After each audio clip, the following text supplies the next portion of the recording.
যাব আমাদের একটাই মন্ত্র থাকবে, আমি কে পেয়েছি সেই জায়গাতে না যাওয়া বন্ধু। আগে লিডারশিপ তৈরি করা, নিজেকে প্রমাণিত করা, ওই এলাকার মধ্যে আমি নেতা, আমি সবকিছু করব।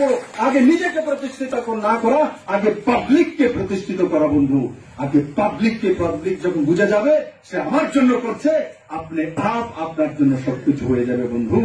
আপনি আপনার জন্য শুরু হবে।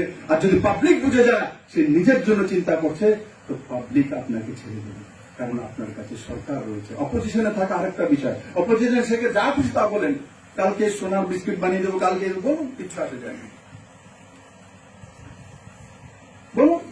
কিন্তু সরকারের থেকে যদি আপনি বলুন যে সোনার বিস্কুট এনে দেবো, আর আনতে পারেননি, তো জনতা আপনাকে ছেড়ে দেবে।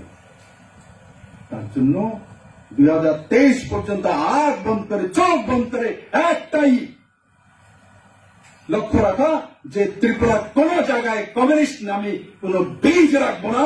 23-এ সমাপ্ত করবো, তারপর নিজের জন্য চিন্তা করবো, তার আগে নয়। 23-এ পর্যন্ত কারোর ঘুম হওয়া উচিত নয় যে 23-এ আমরা সমস্ত কমিউনিস্টের বীজ উঠিয়ে বঙ্গোপসাগরে ফেলবো। কমিউনিস্ট নামে কোন বীজ যাতে ত্রিপুরাতে না থাকে সেই দিশাতে কাজ করব। আর ত্রিপুরার প্রত্যেকটি প্রান্তে, প্রত্যেকটি ঘরের মধ্যে ভারতীয় ধারা পৌঁছে দেব, নরেন্দ্র মোদীর মন্ত্র পৌঁছে দেব। আর তখনই আমাদের দলের এবং পার্টির সার্থকতা আসবে। আমি আশা করি আমার